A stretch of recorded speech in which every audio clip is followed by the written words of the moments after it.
At MLD Foundation, we do a lot of work related specifically to our disease, and that's really important, and if we weren't doing that, then it wouldn't get done. But we recognize that we're just one of 7,000 rare diseases, and we share a lot of things in common with those other rare diseases, and one of those is newborn screening.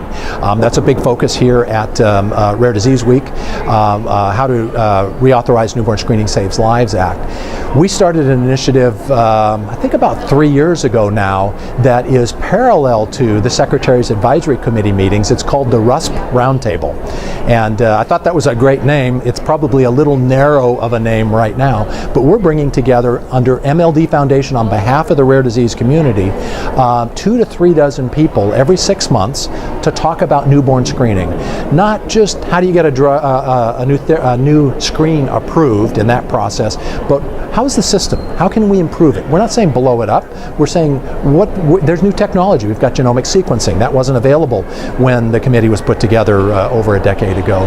So we're talking about payers and public health, private health, screening versus diagnostics, long-term follow-up, all those sorts of issues which are really core issues to newborn screening. We're talking about in a very free-flowing public-style forum just to get people in this roundtable environment to be able to share, to learn and educate other people within the newborn screening ecosystem.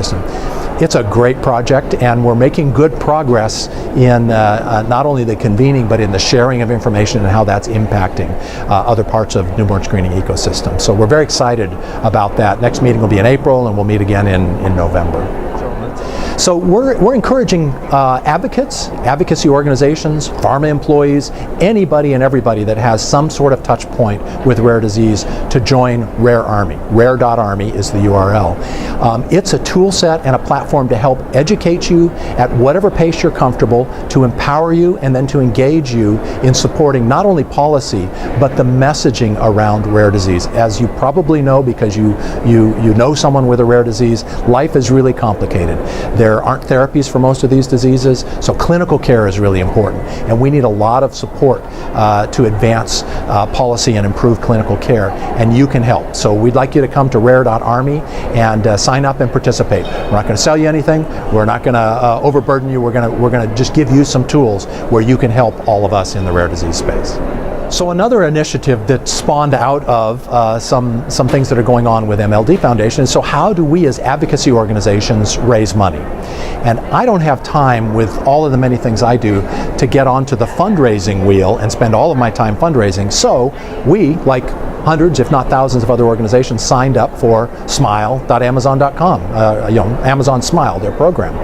And in that program you get 0.5% of all of the purchases that anybody that uses your charity's ID, anything they buy at Amazon, you're going to get a 0.5% check. No work, no energy, they're shopping there anyhow, you're going to get a check.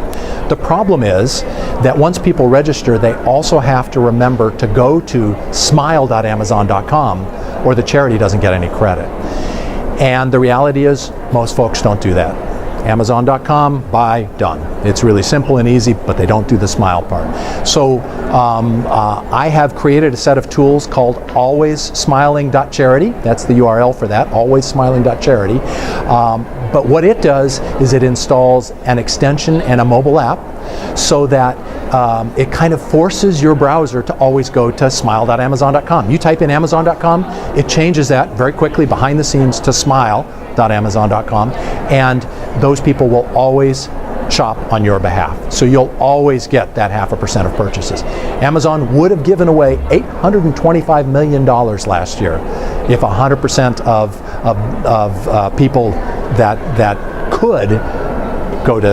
could shop at smile.amazon.com did, but they don't because it's too challenging. So we have a tool set for that. Love to teach you a little bit more about that.